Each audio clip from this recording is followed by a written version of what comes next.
A gente vai fazer hoje uma ação do curso Transversalidades que a gente faz quase todos os meses. É um curso que está orientado para professores educadores.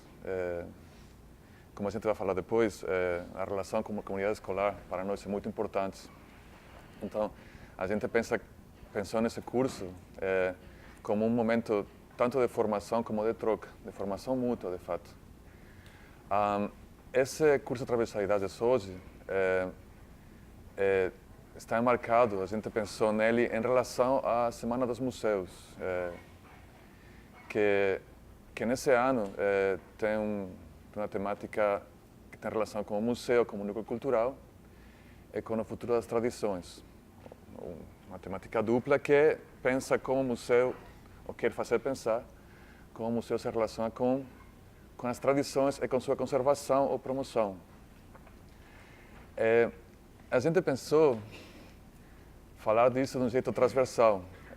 E de fato, ser um pouco egoísta é utilizar essa ocasião para falar de nós, de nosso trabalho. Porque nosso projeto educativo aqui no CCBB começou há um ano. A gente tem eu vou falar da gente, que é minha gente em breve. A gente ganhou um edital de ocupação, de gerenciamento do educativo dos 4 CCBBs há um ano, literalmente. A gente começou a trabalhar em abril de 2018. A gente ganhou uma renovação por um ano, então a gente vai estar aqui, no mínimo, até abril de 2020. Nesse ano, muitas coisas que a gente pensava fazer aconteceram, outras coisas emergeram. A gente pensou que sempre é bom ter um momento de reflexão, e de reflexão também com vocês, que muitos de vocês acompanham a gente desde o começo. Então, esse exercício de conversar, de pensar em nossos processos e de ouvir de vocês sobre esses processos também, deveria ajudar a gente para dar um pouco forma às atividades do próximo ano também. E esperamos que mais anos. A situação é incerta para todo mundo, aqui também, mas a gente está comprometida com esse trabalho que a gente faz.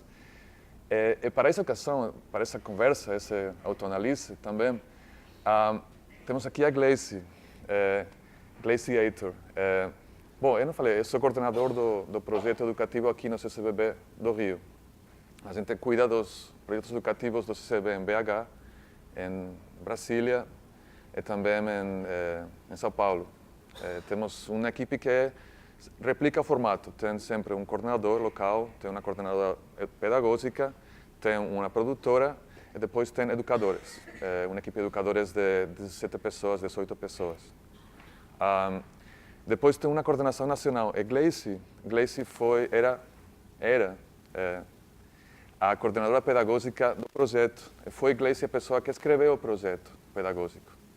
Há um mês, Gleice mudou de trabalho, que eu estou super feliz por ela, porque é um trabalho super legal. É um pouco triste também, mas a gente continua trocando. Ela é vizinha, ela agora é coordenadora de ensino na Escola de Artes Visuais, no Parque Laje, aqui no Rio. Então agora está trabalhando com as questões um pouco diferentes, mas também dentro do campo da educação. Além disso, Gleice foi coordenadora pedagógica do MAR, do Museu de Arte do Rio, aqui também do lado, durante 4 anos. Ela está fazendo doutorado, que eu vou ter que... É um título grande, então não vou lembrar. Quando o Museu na Luta, a criação do Museu das Remoções e do Museu da Beira da Linha do Coque. Então, nessa ocasião, a gente vai falar um pouco do nosso projeto, quais as intenções, o que está acontecendo. E Gleice vai falar de porquê a gente pensou em fazer isso. Eu talvez vou contribuir com questionamentos, mas também com uma perspectiva desde essa implementação desse projeto, né, no dia a dia. Durante 45 minutos, 50 minutos. E depois queríamos ouvir de vocês respostas ao que a gente fala, mas também respostas a essa troca que a gente tem ou teve nos últimos 12 meses. Só que isso, depois da conversa, vai ter o sorteio dos ônibus para o próximo mês. E também tem outra coisa que talvez vou esquecer, não quero esquecer. No mesmo tempo, às 11 da manhã, vai começar uma atividade aqui embaixo também, no educativo, que também tem conexão com a Semana dos Museus, que é a Maria Clara Boeing, que é coordenadora pedagógica do projeto aqui no Rio, organizou, que é uma conversa aberta sobre esses temas que a Semana dos Museus está trazendo, como uma conversa que vai tratar desses termos geradores dessa Semana dos Museus. Patrimônio, futuro, construção. Uma conversa que tem uma implicação também prática de exercício, que vai acontecer de 11 a 1. Então, se vocês têm vontade e energia, seria maravilhoso se vocês quisessem descer lá no primeiro andar para continuar a troca. E continuar com o nosso programa, que tem muitos eventos e atividades. Então, vamos começar com... Tem umas imagens que são um pouco como imagens de cenário. Assim. Nosso projeto tem um específico projeto autoral, de fato. O CCBB convida um edital, a gente apresentou esse projeto, que a Gleice escreveu, e a gente ganhou. Então, é um projeto com umas linhas de trabalho que respondem ao CCBB, mas que também tem umas linhas de trabalho nossas. É um projeto que foi legalmente construído pela JACA. A JACA é uma organização de BH, de Belo Horizonte, uma organização que começou como um projeto de residências de artistas na periferia de BH, no bairro do Jardim Canadá, daí JACA. E trabalha com questões artísticas, questões de educação, questões de produção de situações de troca. E aí, quando saiu o edital, a JACA se apresentou para um projeto em uma escala que nunca tinha trabalhado. E com uma ênfase na educação, que talvez será também uma novidade para a JACA. É interessante pensar que as pessoas que estão na coordenação desse projeto, com exceção da Gleice, agora a pessoa que ocupou o lugar da Gleice, que é a Valquíria Prates, a conexão delas duas, depois Maria também, algumas pessoas na equipe, as pessoas que estão aí em cima são pessoas que chegam das artes visuais e não chegam da educação. E isso também implicou um aprendizado gigantesco, porque ainda assim, nas artes visuais, nas artes, as pessoas têm e proclamam interesse pela educação, as mecânicas da educação, as dinâmicas que você precisa considerar no dia a dia, na educação, escola, educação em museus, são uma coisa que você não aprende num livro, de fato. Não aprende também nem aprende escutando. Acho que tem um trabalho que você precisa estar envolvido. E aí também isso implicou que nesse ano a gente teve que lidar com umas situações que a gente nunca tinha encarado. Alguns de nós, outros não. As equipes, como eu falei, são as 4 equipes. São Paulo, BH, no Rio.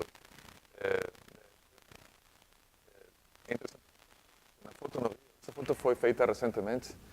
Foi feita durante o trabalho de mediação da exposição que teve aqui do Museu Nacional. Uma exposição com materiais do acervo que não tinham sido destruídos. Alguns, de fato, estavam danificados. Nosso projeto, como dá para ver lá, era Programa CCBB Educativo, Arte e Educação. Então, eu queria utilizar esse binômio de arte e educação para criar uma conversa sobre o que a gente está fazendo e o que fazer.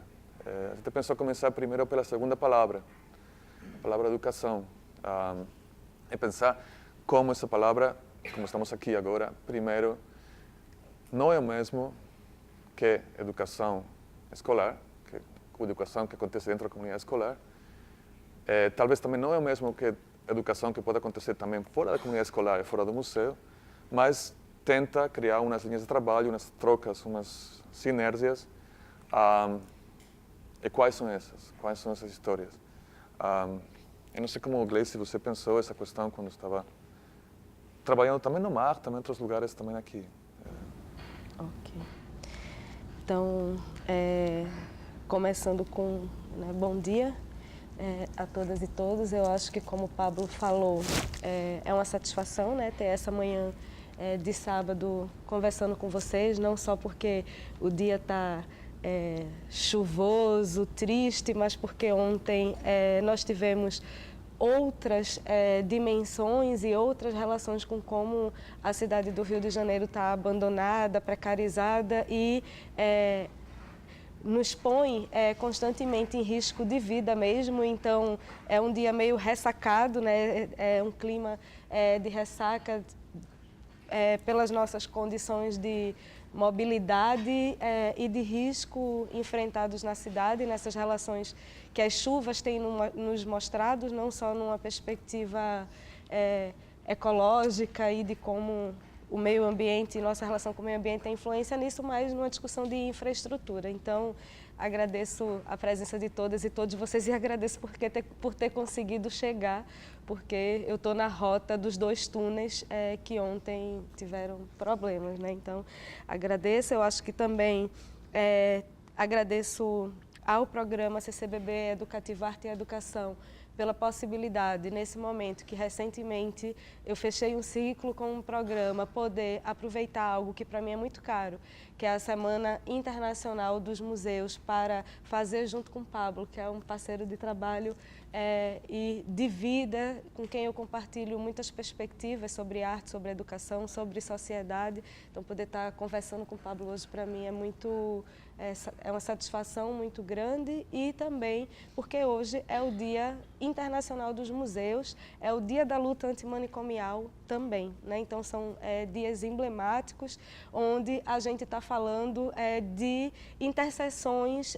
e de processos da nossa sociedade, que é educação, cultura e luta por direitos humanos e por paradigmas de saúde e de saúde mental feitos de formas não violentas, humanitárias e assegurando direitos, onde está tudo muito em risco, né? Eu queria começar pontuando e contando a minha história e como eu entendi a educação dentro desse projeto, me remetendo, portanto, ao tema da Semana Internacional de Museus, que tem esse caráter de um evento que mobiliza todas as instituições no Brasil, mas também no mundo, lembrando do título, que é O Futuro das Tradições. Quando você tem um tema internacional que nos remete, quando a gente está querendo pensar no futuro dessas tradições, para um certo alerta ou cuidado que a gente precisa ter com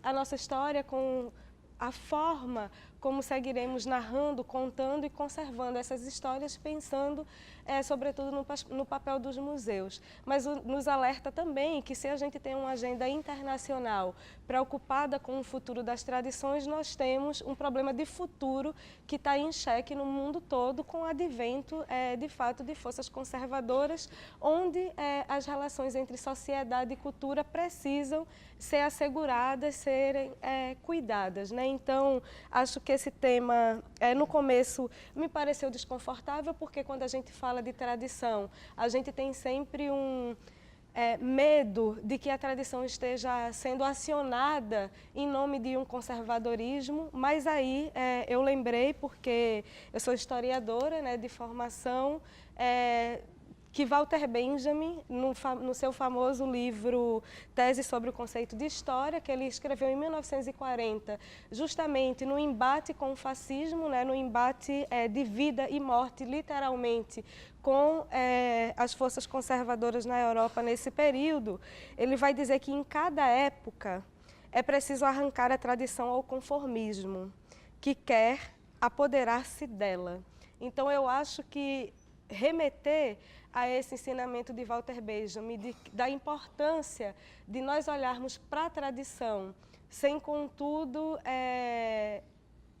contermos a capacidade de transformação, né, e de criação de novas tradições dentro do processo cultural e dentro das relações culturais, é algo extremamente importante da gente lembrar com o tema dessa semana. E é algo que também me remete e me emocionou essa semana, no dia 15 de maio, quarta-feira, quando eu vim para o CCBB me proteger da chuva antes do ato, né, em defesa da educação e em defesa e contra os cortes e todo o processo de risco e sucateamento que a educação vem sofrendo nos últimos meses, que me fez lembrar o que me motivou a escrever esse projeto, porque eu cheguei aqui, estava chovendo bastante e aqui virou, de fato, um ponto de assembleia, né, esse espaço todo aí embaixo sendo usado por diferentes grupos que decidiram ou entenderam que podiam aqui se acolher da chuva, né? Então estava lá embaixo um espaço para o acolhimento da chuva, mas ao mesmo tempo vários debates acontecendo, as pessoas conversando, fazendo as suas concentrações, fazendo os seus cartazes, se preparando para sair daqui para a passeata, que aconteceria um pouco mais tarde, às 5 horas. Eu cheguei 3 da tarde, então pude ficar lá embaixo durante 2 horas vivendo esse espaço. E quando eu fui convidada pelo Jaca para pensar um projeto para esse edital que Pablo falou, então a gente entra efetivamente no CCBB no mês de abril de 2018, mas o projeto começou a ser gestado em setembro de 2017, né, diante desse chamado. Eu parti, apesar de ser um projeto que se destinava a 4 CCBBs, a 4 cidades, e isso é bacana para a gente pensar entre desejo e as realidades que a gente encontra, que também são realidades culturais. Só foi possível para mim, pela colaboração que eu fiz com o projeto, partir da experiência que eu tinha com o CCBB do Rio de Janeiro. Eu moro aqui há 8 anos. E era esse CCBB que eu conhecia como público.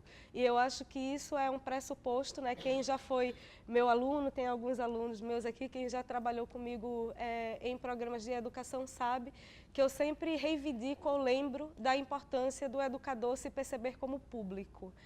Por vezes, essa relação educador e público nos espaços culturais e no museu fica um pouco esquecida na dinâmica que nós temos de entregas, de elaboração. Então a gente está sempre pensando o que temos que fazer com a exposição que a gente ainda nem vivenciou, né? Tem os tempos dos planejamentos que diferem um pouco, às vezes, da realidade que a gente tem na escola, que é desse dia a dia, porque a gente não sabe, a gente está trabalhando sempre com uma projeção de com quem a gente vai trabalhar. A gente não conhece, na maioria das vezes, nem os conteúdos, nem os artistas, nem as pessoas com as quais nós vamos nos relacionar. E os editais, eles também se baseiam nisso, né? Eles são expectativas, eles são projetos que nós queremos fazer, que nós desejamos fazer, mas geralmente a partir de realidades que com as quais nós ainda não nos enfrentamos. É um conjunto de experiências, né, com o que pode vir a ser. E eu parti da minha experiência como público nesse centro cultural. E isso era muito importante para mim evocar. Eu vinha de uma prática muito mais de museus do que de centros culturais, e entre os museus e centros culturais tem também dinâmicas distintas de tempos, tem também dinâmicas distintas de modos de expor, tem também dinâmicas distintas de como diferentes linguagens culturais se encontram no mesmo espaço. E eu via muito isso aqui, mas via que aqui, ao contrário da maioria dos educativos que eu precisei coordenar, existia um problema que nenhum museu e nenhum educativo tinha nessa escala, que é o CCBB não tem problema de público. O público já está aqui. As pessoas já frequentam essa instituição, já estão aqui presentes. Só que nós não sabíamos em que medida estar aqui embaixo, carregando um celular, está aqui embaixo se organizando para uma passeata, está aqui embaixo esperando a pessoa que você marcou no Tinder, está aqui embaixo, né, os usos, né, Pedro? Os usos que são feitos desses espaços eram compreendidos pelo educativo como experiência cultural, porque às vezes a gente acha que a experiência cultural é só se eu tiver uma relação reiterativa com a obra de arte, se eu tiver uma relação reiterativa com a exposição, né? Tem muita gente que diz, porque lá embaixo do MAN está cheio de gente, mas ninguém entra no museu. Então, para mim, era muito importante deshierarquizar essa noção de experiência com a instituição. É pensar como esses cotidianos, né, isso é muito inspirada por Maria Clara, que é a coordenadora daqui, que é uma grande estudiosa dos cotidianos e da educação, como esses cotidianos conformam uma experiência cultural e como pensar um programa educativo, portanto, que ao invés de hierarquizar o que o público faz aqui, esteja atento e dialogando com esses usos que já existem e não achando que só é educação e só é experiência cultural se eu chego para ver o Paul Klee, né? Que a cultura só está no artista, no produto cultural, que é a exposição, que é o show, que é a peça de teatro que tem aqui dentro. Então, tinha esse desafio de olhar como que a educação atua mais numa perspectiva de produção de esfera pública ou de agenciamento da esfera pública que já está dada, porque o uso público desse espaço já acontece, muito mais ancorada numa visão de encontro de saberes, que é o tema de um dos projetos, do que necessariamente numa pauta de aprendizagem que não levasse em conta os modos de uso que já existiam aqui dentro, né? Então foi essa inspiração, claro, que quando a gente chega em cada CCBB, a gente vai vendo que o Rio é uma realidade muito específica, né, pelo lugar que o Centro Cultural ocupa, pela história que esse espaço já tem aqui, pela história de como a população se move e se movimenta nos espaços públicos, que não se espelha ou não se repete em Brasília, onde o CCBB está num espaço completamente distinto e deslocado do centro político da cidade, em São Paulo, que também é um lugar de passagem, mas muito mais ligado a um horário comercial, né, e uma circulação pela cidade que é delimitada e estruturada pelo comércio, e em Belo Horizonte, que está ali também dentro de tem a especificidade de estar no circuito de museus. O CCBB faz parte do circuito da Praça da Liberdade, onde você tem várias instituições culturais que tornam também o uso desse espaço distinto do uso que as pessoas fazem desse centro. Mas olhar para o CCBB Rio de Janeiro foi super importante para mim, para pensar que talvez a diferença entre uma prática educativa de um centro cultural e de um museu está em evocar a amplitude do sentido de experiência cultural, que é olhar, de fato, para os usos e para as vivências do espaço, mais do que para uma educação que normatiza uma relação com produtos culturais, que são esses produtos mais fechados, como a exposição, a obra de arte, a peça de teatro, né, onde muitas vezes os nossos esforços estão concentrados em formar público para consumir esses produtos e não olhar para os públicos que estão circulando para pensar o que é ser espaço público. Então, é uma educação para olhar e assegurar a nossa experiência de espaço público, que me interessava e nos interessava no projeto evocar para pensar o CCBB. Não sei se... Sim. Tem uma questão aí, que essa fala que você tem sobre o espaço cultural, o museu, tem conexões com uma tradição museal, que é a museologia social, que tem uma história muito específica na América Latina, de fato. A gente está falando do OICOM. O ICOM é a Federação Internacional de Museus. Em ano 72 teve um encontro em Santiago do Chile, onde se escreveu um manifesto, uma declaração sobre o que seria a museologia social desde a América Latina.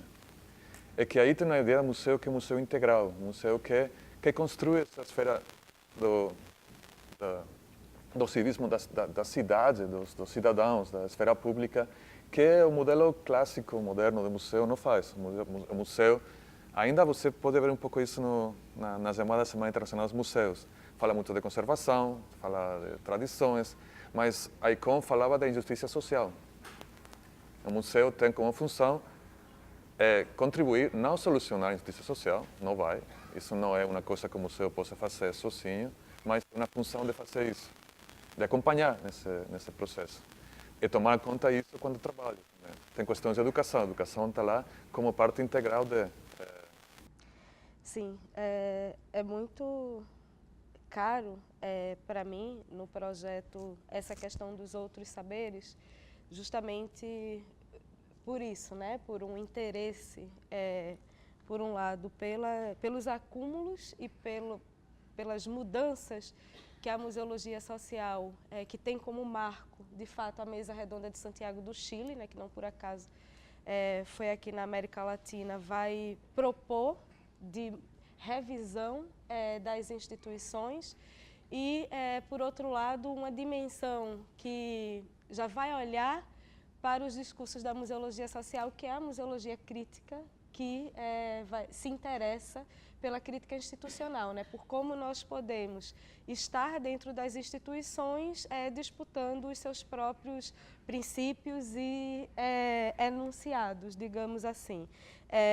E, claro, nos outros saberes está implícito uma relação com Paulo Freire e uma relação com Boaventura de Sousa Santos, que em momentos diferentes e em contextos diferentes vão falar de algo que é super importante para o pensamento de Paulo Freire sobre cultura. Paulo Freire tem um pensamento cultural, né, extremamente amplo e estruturado, que é a ideia da cultura do silêncio, né? Paulo Freire vai propor que a nossa experiência colonial, ela deixou como herança e como problema a problemática da cultura do silêncio, que é o fato de determinados grupos da sociedade não terem nem a consciência de que podem falar, né? Não terem nem a consciência de que podem performar os espaços públicos, né? A gente tem um amplo debate hoje sobre lugar de fala e tal, mas tem uma revisão necessária, né, de que mesmo para falar é preciso assumir, e Paulo Freire ele fala muito em assunção, né, do sujeito na sua teoria, que nós possamos assumir e ter ciência de que a fala não está resguardada. E isso é tirado da gente de diferentes maneiras, né? Não só...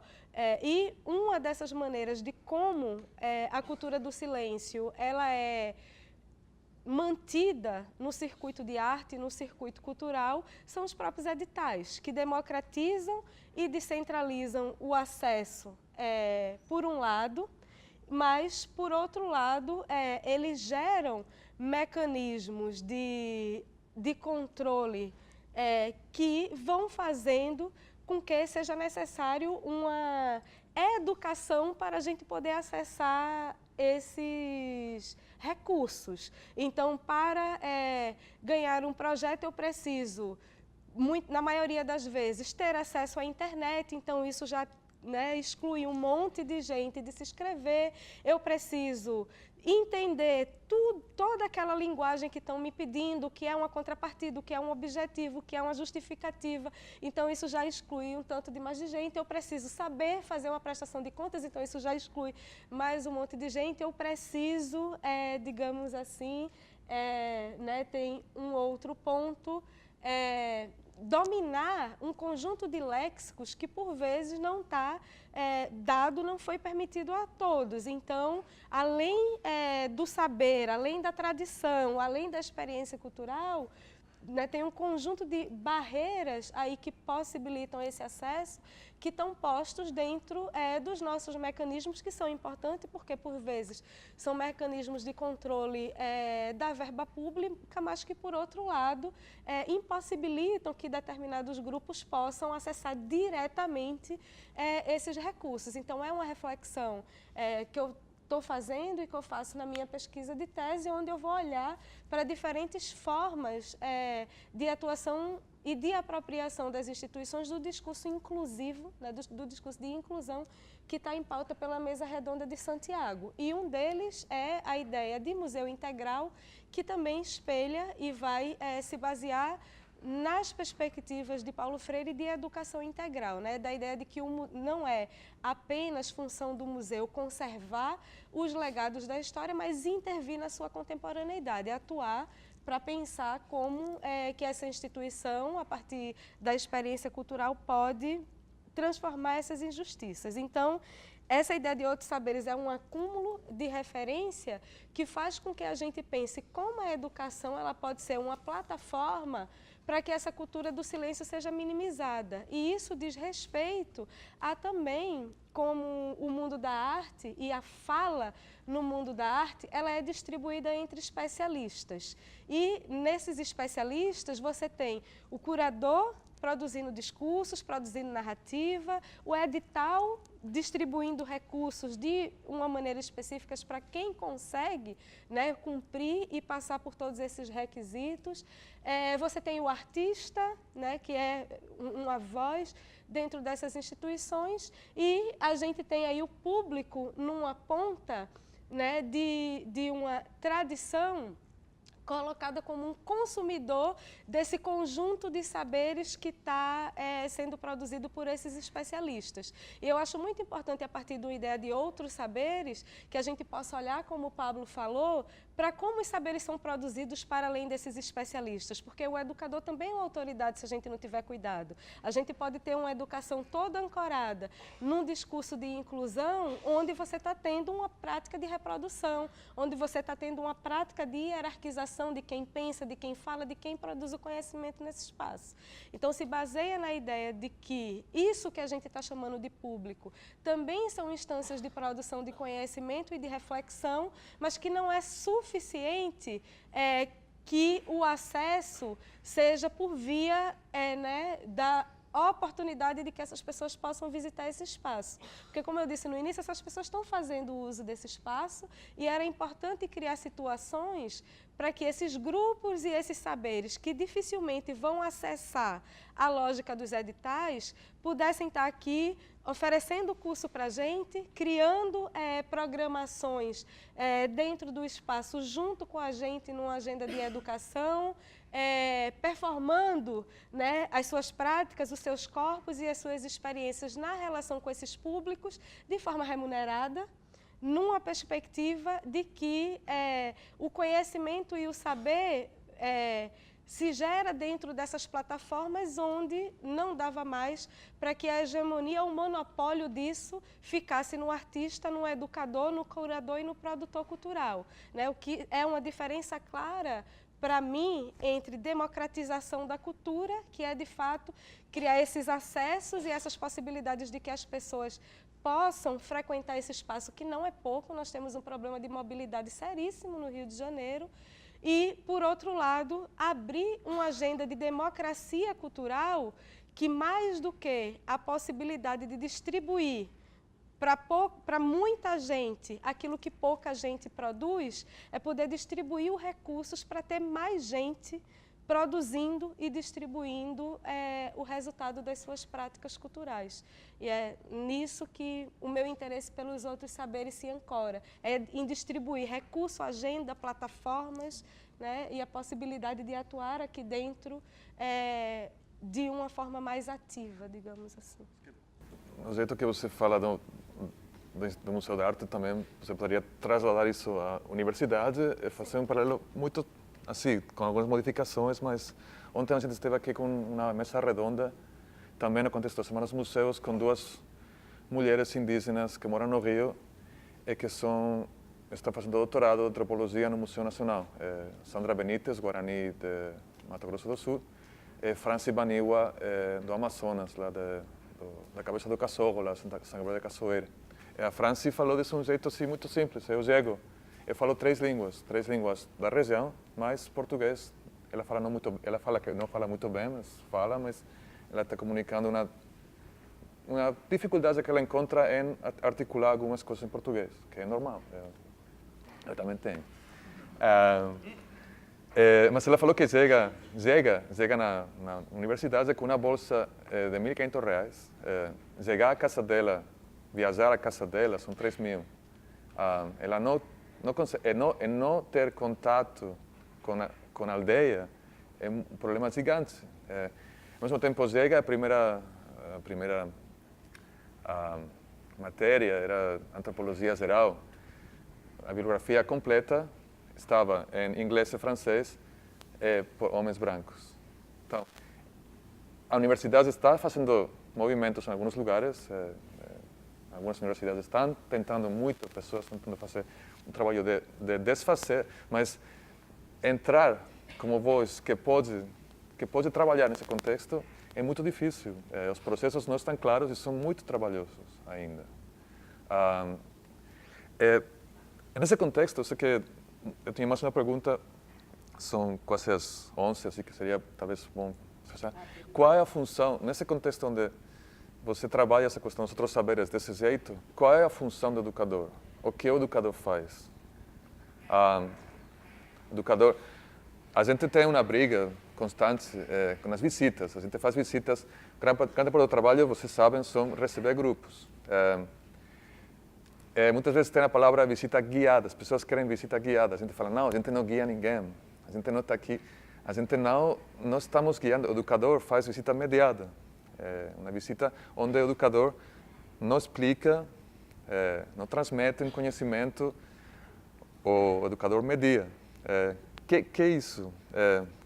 Que trabalho é esse que a gente faz? Certo.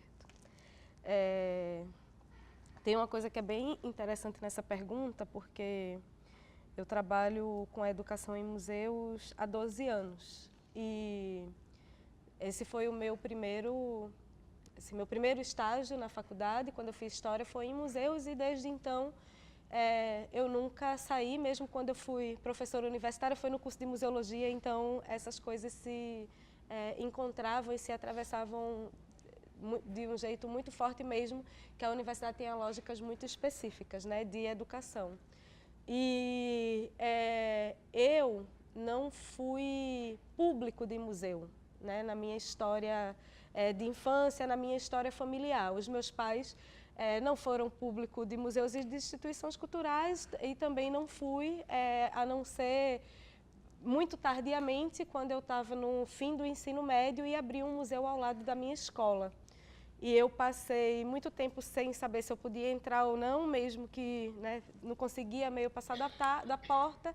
E fui, como muitos de vocês estão aqui hoje organizados para isso, com a minha professora de português na mostra do Redescobrimento. Aí foi quando eu descobri que eu podia entrar, que era gratuito, todas aquelas coisas. Então, para a gente ver como a ideia de o museu é gratuito, as pessoas não vão porque não querem, não é assim, porque as barreiras que separam o museu das pessoas são históricas, milenares e muito concretas mesmo quando simbólicas. E quando eu falo de praticar, né, do educador praticar a experiência cultural, eu levo isso muito a sério, assim, eu de fato busco frequentar, participar, né, de vez em quando venho aqui para o Transversalidades como aluna do curso, busco frequentar os programas que eu mesmo organizo e na semana passada eu fiz uma visita aqui com o Pedro, que também narrou, é educador aqui do CCBB e narrou que a história dele é muito parecida com a minha, né? Ele não tem uma experiência familiar, os pais dele não conhecem muito dos museus nos quais ele trabalha, inclusive, ou tem muitos museus, ele nunca foi ao Parque Lage e ele estava fazendo uma formação para um grupo de pessoas que seriam educadoras do Parque Lage. Então, eu acho que integrar a ideia de educação com mediação tem a ver que talvez a educação ela esteja atuando no registro muito forte das aprendizagens e daquilo que a gente pode olhar para essas instituições como conteúdo, como campo específico do conhecimento. A arte e a educação são campos específicos do conhecimento, com modos próprios e metodologias próprias de como aprender, de como ensinar, de como trocar saberes dentro desses campos, mas nós temos um problema quando a gente une arte e educação em museus e centros culturais, que é o problema da política cultural, que é a necessidade de que não dá para pensar a integração entre esses campos sem olhar para a história da nossa política cultural e para os dispositivos de política cultural que a gente tem. E eu acho que é isso que singulariza e que dá os contornos do papel do mediador nessa situação, né? Da ideia de mediação que também está presente em algumas pedagogias e em algumas práticas de educação escolar, que é essa percepção de que a relação entre arte e educação no centro cultural é passível e está condicionada por um conjunto de problemas de distribuição mesmo do capital cultural. Nós temos um problema de distribuição do capital cultural tratado por muitos autores. Eu acho que Bourdieu é um clássico dessa discussão, quando vai falar que, vai analisar esse problema na Europa e se inspira, inclusive, tem a base de muitos projetos da relação escola e museu, que é a percepção que tem um capital cultural familiar que precisa ser sanado pelas instituições públicas, a ausência, no caso, desse capital. Então, eu penso que é um momento, nessa perspectiva, e que a emergência de novas epistemologias traz para a gente a oportunidade de rever, inclusive, a prática desse educador. Não, de fato, como uma autoridade desse espaço aqui, quem sabe sou eu, o que gera, inclusive, um conjunto de situações de onde está o papel do professor quando vem junto com essa escola, de onde está o papel do saber do aluno quando vem aqui instaurar uma experiência educativa com a gente, mas olhar essa função desse educador como um agente de redistribuição ou de distribuição, em muitos casos, de capital cultural, simbólico, de mobilidade. Eu acho que, para além das ferramentas, de como eu ensino, de como eu aprendo, de como as questões dessa exposição podem ser aproveitadas, a gente precisa saber que nós estamos lidando, inclusive, com sujeitos culturais, com autores de experiências culturais não reconhecidas geralmente pela escola, não reconhecidas geralmente pelas instituições. É muito comum quando a gente pergunta por que essa escola quer vir ao museu, por que essa escola quer vir no centro cultural, a gente escutar que é para conhecer a cultura. Só que, por vezes, a gente está falando de um território que tem um baile funk super importante, de um território que tem uma contadora de história centenária, de um território que tem um quilombo que atua e desenvolve, de um território que tem um espaço de jongo super bacana e que essa relação não está sendo proposta porque nós fomos educados para uma concepção de cultura que é essa cultura que parece que é guardada pelas instituições culturais legitimadas. Então, como esse educador pode ser alguém que está de olho em todos esses capitais que circulam numa visita educativa, em todos esses capitais que circulam quando a gente faz uma oficina, essa percepção mesmo de alguém que está agenciando experiências, inclusive a dele, que por vezes está muito mais próxima a uma pessoa que não teve acesso do que a uma pessoa que desfrutou e que pôde assimilar determinadas experiências, do que necessariamente uma função de transmissão de saberes. Certo. Não sei se são as 11, acho que se tem alguma coisa que você quer falar ou abrimos? Eu acho que pode abrir e vir das perguntas das pessoas. Uma das linhas de trabalho explicitamente descritas no projeto é formação. Formação nossa. A gente tem, na escala de trabalho dos educadores, vários momentos de formação da equipe mesmo. A gente pensa que se a gente não trabalha na nossa autoformação, no dia a dia, a gente não consegue fazer o trabalho que a gente faz. Então, formação para nós é tanto essas oficinas, esse evento aqui, um momento de formação. Talvez o evento que é um pouco mais ortodoxo, no sentido que a gente está aqui com o microfone, vocês têm que escutar, depois vocês podem perguntar. Mas a gente teve ontem uma roda de conversa, onde a gente fez uma conversa com a produção de material artesanal também. Mas todos os momentos são momentos de formação com diferentes públicos. Públicos de professores, públicos espontâneos. As visitas também é formação dentro da nossa equipe também. Então, formação é uma coisa que a gente pensa que vai em múltiplas direções e que sempre reverte em nossa prática. Então, para nós é super interessante ouvir que tipo de experiências vocês têm com nós. Ou que as experiências contribuem para a sua experiência e sua prática depois, ou antes ou durante na sala de aula também. Ou até que também, talvez, na vida, porque os processos de educação não só acontece nos espaços fechados, não? A Sandra ontem, quando falava de educação guarani, falava que isso, que o direito das comunidades indígenas a ter uma escola indígena é um direito importantíssimo que está na Constituição, mas que desfaz também e conflitua com os processos de educação entendidos nas tradições indígenas. Porque entrar na sala de aula pode ser uma defesa, por exemplo, da língua. Algumas comunidades que estão trabalhando a língua, por exemplo, os Yanomami estão trabalhando a língua escrita nas escolas. A língua Yanomami escrita. Antes não se trabalhava porque não se escrevia, mas é necessário fazer isso agora porque as circunstâncias são diferentes. Ao mesmo tempo, entrar nesse espaço da sala de aula cria educação de corpos que está em conflito com a educação de corpos como eles entendiam tradicionalmente. Então, pensar nesses contextos de educação que são múltiplas e são permanentes. Sim, e integrais. Não, e ainda mais essa luz impossível. Não, eu vou ter que falar só a verdade, porque é luz. Bom dia a todos. Eu sou Augustin Antunes. Eu não sou ligado ao mundo dos museus, eu sou ligado ao mundo da universidade. Eu sou professor na Universidade Federal do Sul da Bahia, porque é a universidade que sofreu a maior proporção de cortes por parte do Ministério da Cultura, na altura de 54%. Eles falam em contingenciamento e nós temos tendência em falar em assassinato.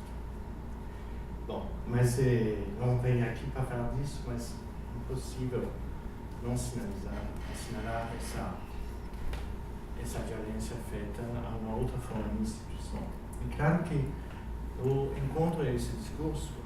Pablo foi um colaborador importante no nosso curso de Interdisciplinar em Artes, no ano. É uma questão de educação também, mas eu acho que é mais importante falar a partir do que você lançou, e em termos de uma certa forma de permeabilidade dessas instituições. É uma permeabilidade a outros saberes, a outras populações, se faz necessária o tempo todo. A UFSB se lança realmente nessa abertura, nessa integração, inclusão de outras populações, forte a população indígena que está no sul da Bahia, no extremo sul da Bahia, forte a população quilombola também, situação de periferia, porque nós estamos no extremo sul do Nordeste, que é uma situação geográfica interessante. Mas é exatamente essa questão da instituição e da sua permeabilidade, e minha questão vai ser mais rápida. Eu quero pensar como vocês, a partir dos centros culturais, vocês podem pensar uma forma de descentralização. É claro que isso se faz na dimensão dos saberes, como escutou vocês, a cultura com o velho debate desde os anos 70 do high and low culture. Mas vocês são um lugar que recebe as pessoas, você diz muito bem dessa dimensão ampla da recepção. Eu lembrei dos primeiros anos do Centro Georges Pompidou, eu como francês vivenciei isso, que era realmente a plaza atravessada e que trabalhava exatamente essa integração social do modo amplo, sendo ao mesmo tempo um museu de arte moderna.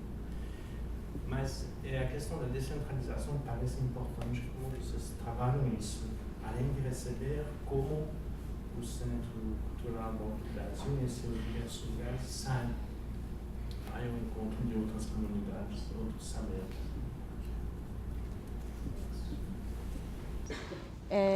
Eu acho que tem uma coisa que é interessante, e isso dá oportunidade para a gente falar da questão da formação, como o Pablo ressaltou, porque o nosso programa de relação com escolas, por exemplo, ele se chama Transbordar, né? E dentro do programa Transbordar, nós temos essa ideia das visitas, né, da realização das visitas, dos processos de formação com professores, que é do qual o Transversalidades, por exemplo, faz parte, da questão da distribuição do transporte para pensar justamente o problema de mobilidade, que é grande, né, e a escala, se a gente for falar só da rede municipal do Rio, é imensa, é uma rede imensa, mas quando a gente fala também em transbordar, tem essa ideia de que como a gente pode pensar uma relação entre escola e museu que transborde os próprios limites do que se entende relação escola e museu, né? Como que a gente pode ir além apenas de uma noção de extramuros, como é muito comum que essas relações se organizem. Então, a gente vai lá e reproduz algo que nós faríamos aqui em outro contexto, que é muito, quase que o modus operandi dessa relação. Então, Pablo pode trazer exemplos muito interessantes, mas essa noção de como a gente descentraliza, inclusive, os nossos corpos em relação a esses espaços, eu vejo que se dá de dois modos, descentralizando mesmo o recurso dentro de um corpo de especialistas de arte. Então, os cursos, as formações, os processos que são feitos aqui levam em conta que uma multiplicidade de vozes, né, dentro desse processo, de vozes, de saberes e de modos de compartilhar esse conhecimento. Então, você vai ter, assim, um dia um curador, um dia um gari, um dia uma leitora de tarô, no outro dia uma professora guarani, entendendo que é preciso descentralizar mesmo as possibilidades até de aprender. E por outro lado, quando a gente pensa nessa descentralização de propor, e claro que isso é numa escala bem menor do que a quantidade de escolas que a gente abarca, né? A gente está falando, vou falar de uma coisa que tem vários professores, de algo que numa turma desse tamanho a gente consegue fazer com uma escola, com uma professora, pela própria estrutura que a gente tem mesmo de trabalho, de gente e do que envolve essa relação, que envolve tempo, mas é a percepção de que descentralizar também é quando a gente chega para fazer uma proposta para um professor, quando a gente recebe do professor o desejo de criar algo com a gente, essa descentralização se dê nos modos como a gente gere essa proposta. Então, é descentralizar do educador, né, essa autoridade, como eu já tinha falado, de fazer isso e entender que entre professores, educadores e alunos tem um monte de saberes ali que precisam ser juntados na elaboração de algo. Então, eu acho que tem uma descentralização simbólica também no modo de conceber projetos. E isso acontece muito mais facilmente no trabalho com escolas e no trabalho com outro segmento de público que a gente tem muito forte aqui, que são os abrigos municipais, né? Tem trabalho que Pablo pode narrar, pode trazer exemplos com pessoas em situação de abrigo, que estão morando em abrigos, com quem o programa educativo tem uma atuação muito ampla nessa perspectiva de descentralizar, de coisas que podem acontecer aqui, de coisas que podem acontecer lá, mas o que vai acontecer lá nunca pode ser uma réplica do que nós somos, e sim o que é possível acontecer só ali. O que é que só aquele lugar pode proporcionar nessa relação? Eu vejo centralizar por aí, mais do que levar um resumo do que acontece aqui, é a gente se propor a criar coisas que só são possíveis naquele contexto junto com os agentes daquele contexto. E eu vejo que isso aqui acontece muito. A gente está aqui respondendo ao edital. O edital tem umas demandas, o edital implica que a gente trabalha aqui. Depois a gente faz coisas que a gente pensa que contribuem a esse aqui, que é a instituição CCBB, e também a instituição BB, porque o CCBB é uma instituição que tem uma função em relação ao Banco do Brasil. A gente também não pode esquecer disso. Mas a gente tenta pensar em essa dinâmica de eu não estar aqui. Acho que o jeito mais simples seria, para mim, explicar que a gente tenta sempre reforçar processos que já existem. A gente não inventa processos, ou pode que a gente às vezes invente algum processo aqui e lá. Mas, por exemplo, com os professores, a gente pensa que a gente, nesse contato que a gente faz, de hora e meia, 2 horas, que pode ser repetido, a gente oferece uma situação que depois vai ficar aí para ser trabalhada pelo professor. A gente não inventa essa relação. A relação professor-turma já existe. Mas a gente, nesse momento de contato, que é breve ou longo, depende do momento, sei lá, depende do dia, não sei. A gente dá uma série de coisas que vão para fora. Depois a gente também tem processos um pouco mais longos, como a Gleice fala, de colaboração com abrigos de bebês, de crianças pequenininhas, bem pequenininhas. E também de idosos, mas também outros grupos. A gente colaborou com grupos de sindicatos, a gente colabora com grupos de moradores de rua. Né? O que a gente faz é utilizar o poder simbólico e também monetário, simbólico do CCBB. E também a grana que a gente tem, que não é tanta, mas tem umas granas aqui para cachês, para produção, que a gente pode reforçar situações. Para um grupo pode ser interessante fazer uma coisa aqui. E isso pode criar umas dinâmicas que depois vão para outro lugar. E isso é a nossa contribuição que a gente pode fazer em função do que eles pedem da gente. Tem coisas muito pragmáticas, por exemplo, agora estamos trabalhando com o departamento dentro do SME que trabalha com primeira infância. Estamos fazendo um programa de formação das pessoas das CREs que trabalham com primeira infância. Isso não é concreto, isso é muito específico, dá para explicar. Isso vai muito além do CCBB, porque o que a gente faça com essa galera vai multiplicar com todas as escolas municipais que essas pessoas são responsáveis. Não? Também com os ESIAs a gente trabalha com esses abrigos, mas a questão sempre é essa, que se dá para resumir, é isso. A gente tenta contribuir a processos que já existem, a relações que já existem, a situações que já existem. É nos propor como uma ferramenta que essas pessoas podem utilizar. O espaço do CCBB, o trabalho do educador que a Gleice apresentou assim, muito bem, que essa capacidade de redistribuir, de remanejar, de mexer um pouco, de complicar, é como essas pessoas podem utilizar isso depois fora, em outro lugar. Né? A gente sai às vezes, mas não pode sair muito. A gente contribui essa mobilidade, que também é importante na cidade. Acho que um lugar, eu nasci na Europa, cresci na Europa, a mobilidade lá não é tanto a questão, aqui sim é. Então, ocupar o espaço do centro, e o centro não é só o centro CCBB, mas o centro, esse centro da pequena África, esse centro de uma história muito pesada e muito importante de conhecer no Brasil. Passar por esse centro, se apropriar desse centro também é importante. Não é suficiente que as pessoas não podem ficar nos lugares onde moram porque não chegam aqui, então isso também é muito importante. E não precisa nem ir para a Europa, né? O CCBB Brasília, o CCBB BH, o CCBB São Paulo e o CCBB do Rio têm realidades de acesso completamente distintas, porque tem um problema de como cada cidade também é estruturada e distribuída, né? Sim.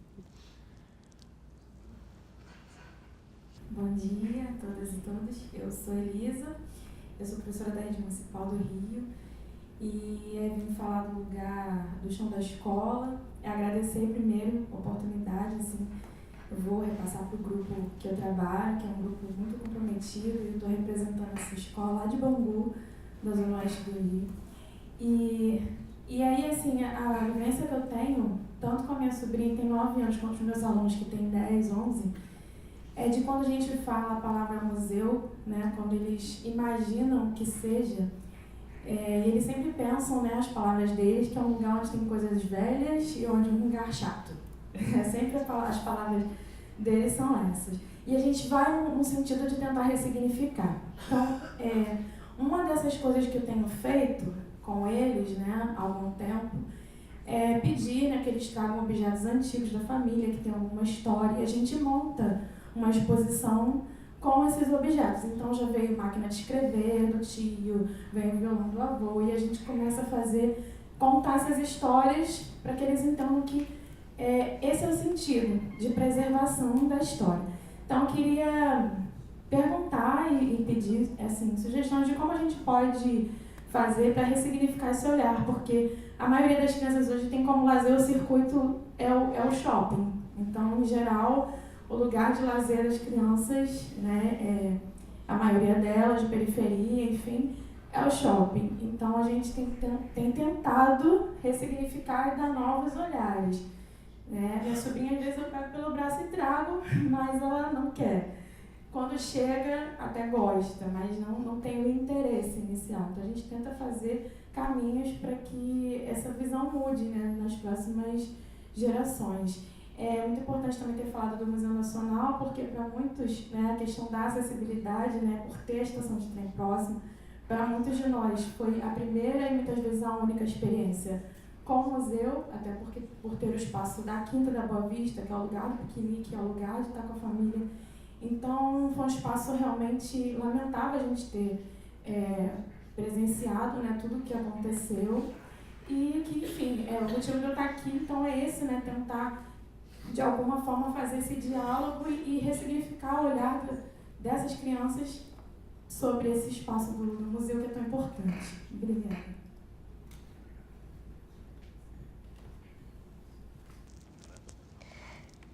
Eu acho que dá para puxar isso que você falou a partir do teu depoimento, né? Que é também de outra dimensão, que às vezes a gente não se atenta nessa relação entre arte e educação, que é a dimensão da sociabilidade.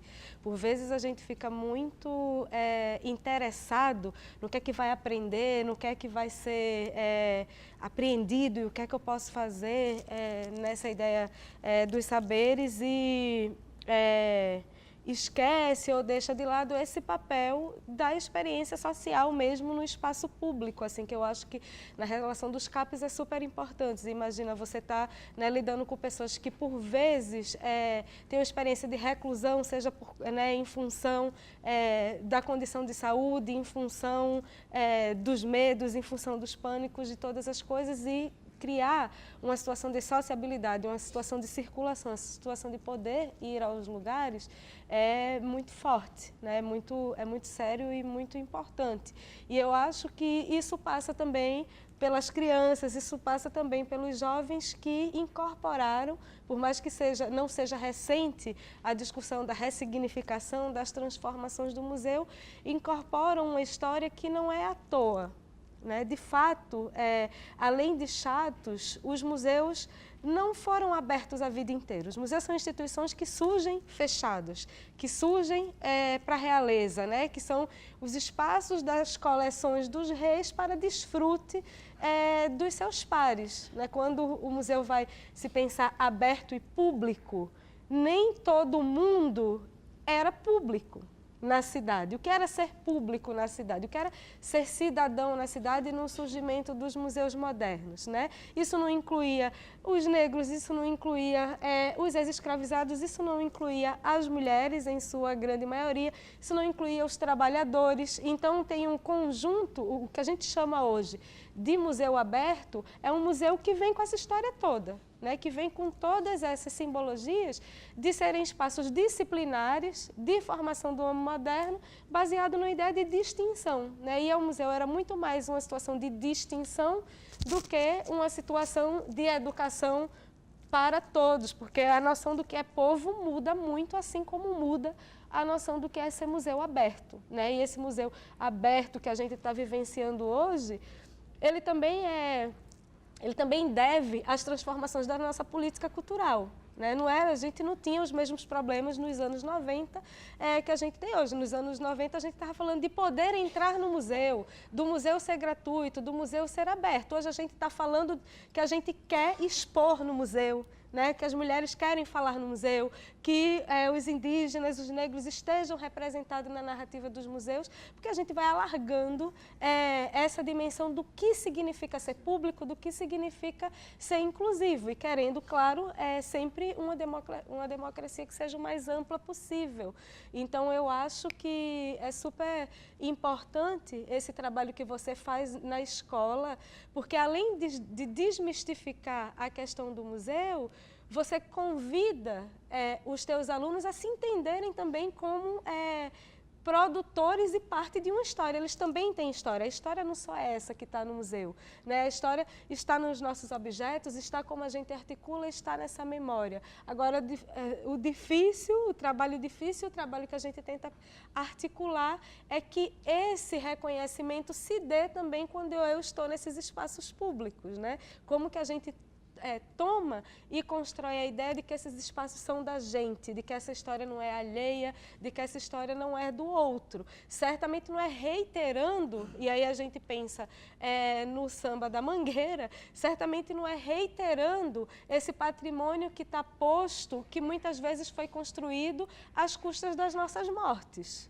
Mas é convidando as pessoas até para problematizar como essa narrativa foi escrita, né, dos bandeirantes, da história das riquezas do Brasil, que é algo que está presente aqui no CCBB, que é a história da República que a gente vai encontrar em outro museu. É preciso sermos atores na revisão dessas histórias que essas instituições estão contando, para que outra história, inclusive, seja possível.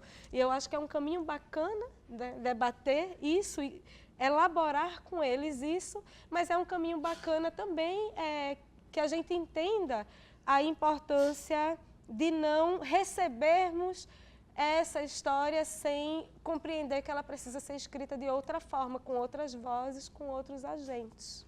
É que tem uma questão, talvez... Não precisa nem de dica, já está... Tem a questão, talvez, é que o museu, como existe hoje, que existem muitas diferentes manifestações, não, para defender assim, não se vende muito bem, porque o museu não é só um lugar onde você tem coisas e conserva essas coisas. De fato, é uma máquina de contar, uma máquina de escrever história. Mas isso não é uma coisa que o museu comunica, porque também não é conveniente comunicar isso, porque as pessoas que escrevem essa história nos museus são as pessoas erradas, porque são as pessoas com privilégio. É um privilégio que quase sempre impede eles perceber o que eles estão trabalhando. Então, os museus são máquinas de contar história e de falar quais são as coisas que vão ajudar a contar a história, as coisas que merecem ser, que livro merece ser lido, que imagem merece ser considerada, qual não. E como isso deveria ser articulado com outra imagem. Então, são livros de história, muitas vezes.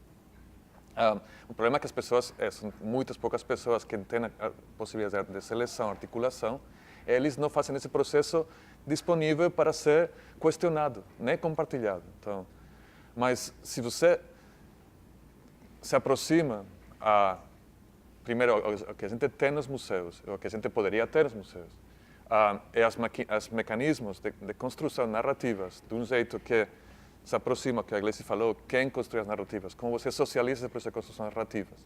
Não só com as pessoas que estão nas fotos, mas com as pessoas que escolhem as fotos, que montam as fotos, que dirigem o museu. Então aí você cria uma máquina de contação de histórias e de criação de espaços para a construção coletiva de contação, que ao final é uma criação de experiência social. A gente se narra, nós narramos a nós mesmos como coletivo. Não? Aí você tem uma ideia de museu que completamente é outra. Então a máquina de escrever do tio vira um material que ajuda a fundamentar uma história de uma realidade outra, de uma experiência social desse tio que mora nesse lugar, que chegou de outro lugar, que escreveu por quê, que queria fazer, que escrevia. Então, aí você tem uma história social que pode ser fascinante para os outros meninos. E isso é um museu, porque a história dessa máquina é a história de uma vida dentro de outras vidas. Não? Os museus não querem comunicar isso porque aí entra na disputa. Então, não, isso não significa isso, significa outra coisa. Eu quero trazer outro cortocircuito aqui que desfaz toda a sua narrativa sobre a visão dos franceses, com as pinturas dos franceses quando chegaram aqui, não é? E começaram a pintar o Brasil, e começaram a pintar os indígenas. A Pinacoteca São Paulo é tudo o que os pintores franceses imaginavam e visualizavam sobre o Brasil, que eles não tinham experiência que não tinha nada a ver com a experiência dos indígenas, nem dos povos que estavam sendo trazidos na força como escravos da África. Então, a história da arte brasileira não conta nada do que realmente o Brasil é. Mas isso pode ser desfeito. Né? E até a gente tentar pensar, mais do que provar que não é chato, porque às vezes é chato mesmo, é tentar discutir por que né? Por que ainda é, mesmo com tantos gestos de mudança desse estigma. Tem uma história essa chatice. Olá, bom dia. Meu nome é Wesley, sou estudante de artes e me interesso e busco conhecimento nesse sentido de mediação. E aí, hoje, vocês falaram sobre essa questão desse sujeito que está ali redistribuindo isso e fazendo isso acontecer. E aí é uma questão minha, nesse sentido, que é a formação desse sujeito, assim. Desse senhor que vai estar, essa pessoa que vai estar articulando esses saberes, esses olhares, essas realidades, e porque eu não tenho nunca me sinto, apesar de ter trabalhado em alguns momentos nesse sentido e na sala de aula trabalhar com esse olhar de mediar essas coisas, nunca me sinto formado, preparado, experiente, isso é uma questão também, mas me interesso e gostaria de saber assim, como se dá essa formação, como é que se dá esse sujeito nesse lugar, assim. Não sei se eu fui claro.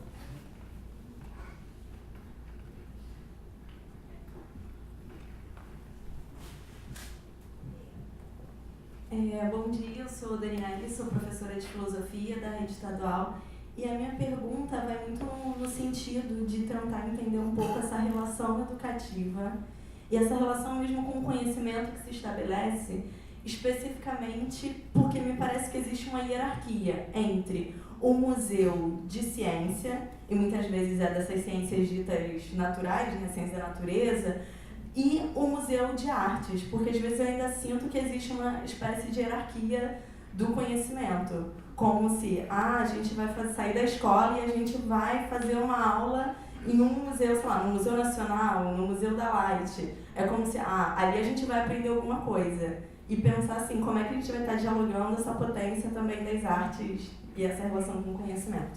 É isso.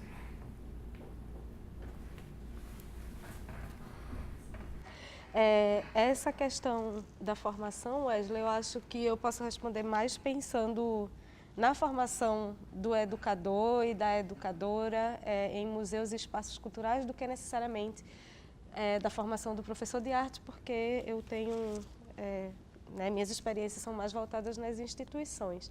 E tem uma coisa que se debate muito hoje, principalmente no escopo, existe uma rede de educadores em museus que funciona no Brasil todo, com maiores e menores graus de atuação, mas que funciona no Brasil todo.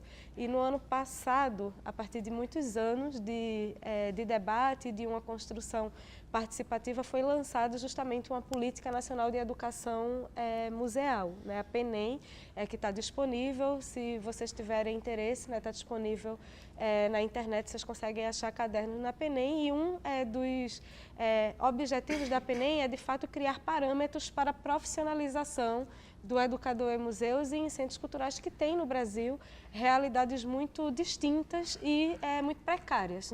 É um espaço, é uma ação que geralmente é calcada na contratação de estagiários, que tem pouco escopo mesmo de continuidade, justamente por isso, e um problema também existente para o campo, a questão dos salários, quanto se paga, qual é a formação que é necessária.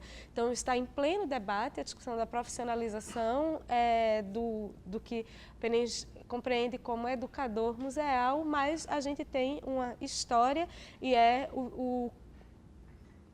como eu me formei, o contexto no qual eu me formei, de que a formação ela se dá pelas instituições. As instituições criam, espelhando uma prática que é comum na pedagogia, que é a ideia de formação continuada, situações de formação continuada onde esse educador vai se profissionalizando. É uma profissionalização que se dá de fato na prática, no enfrentamento com os públicos, no enfrentamento com as problemáticas, no enfrentamento com cada exposição, que é um universo diferente, sobretudo no momento que a gente vive, que eu posso ter trabalhado 10 vezes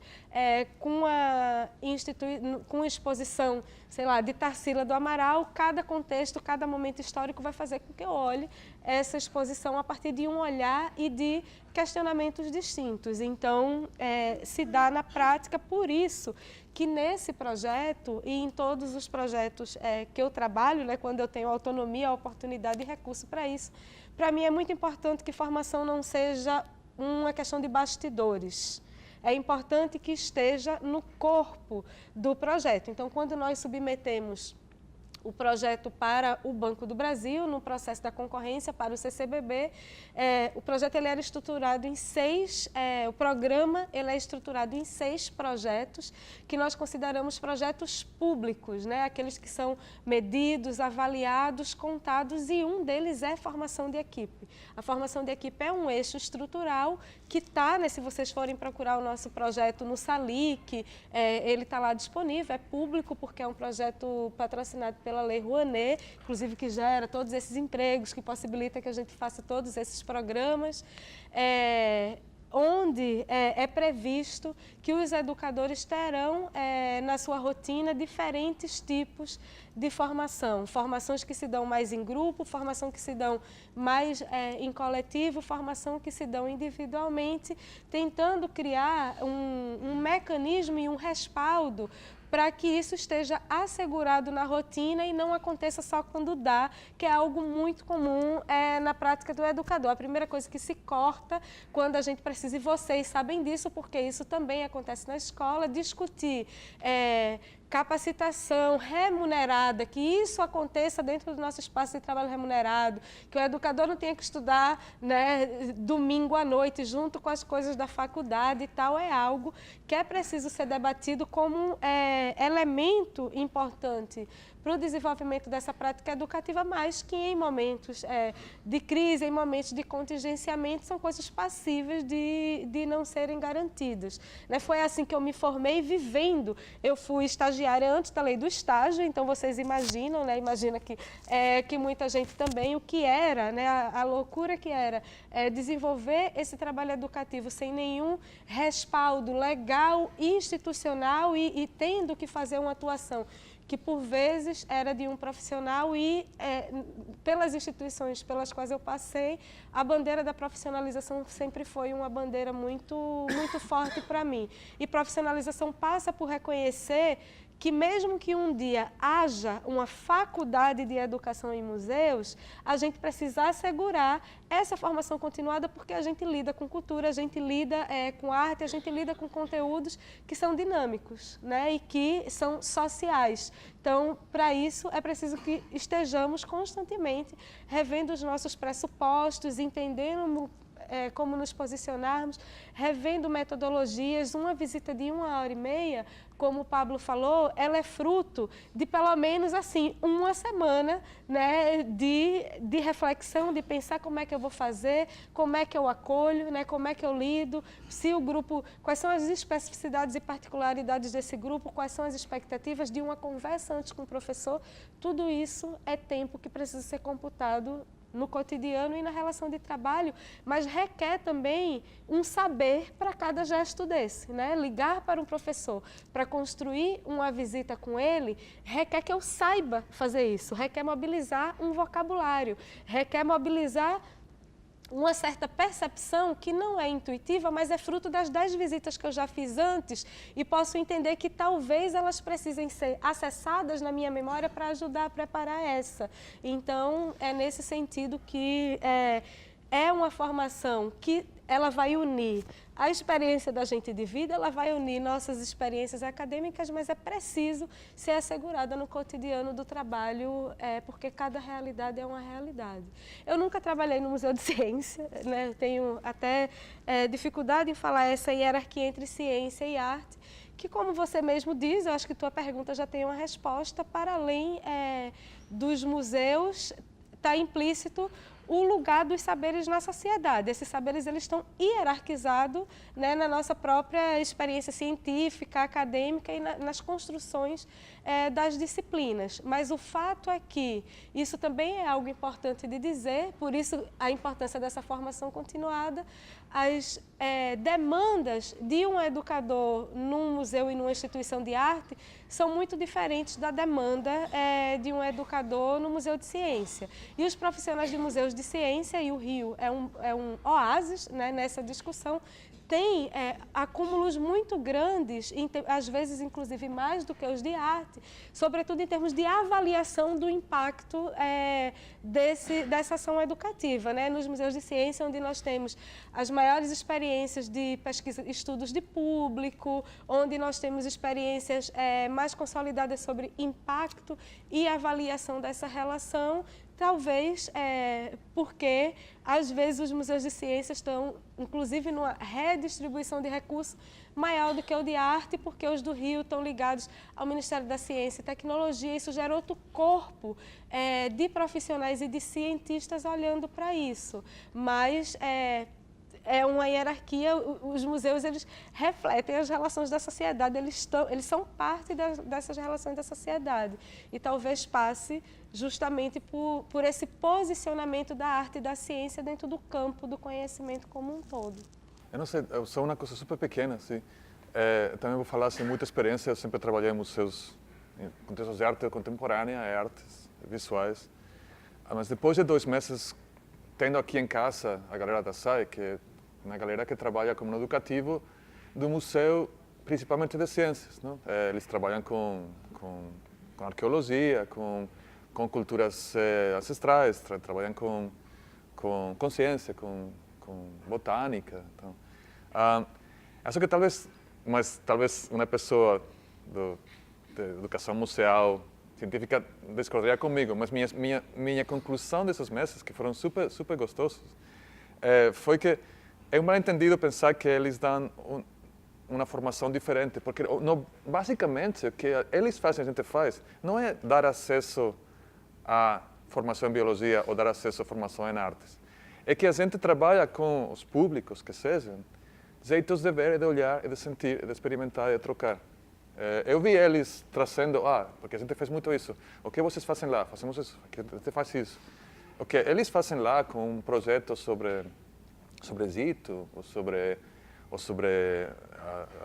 a flora e a fauna da região do Rio de Janeiro, é tentar trabalhar com os grupos diferentes aproximações a como construir experiências e conhecimentos.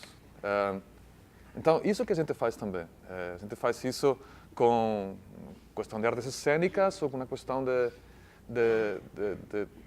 arte do século XX. Ou de arte de ontem. Né?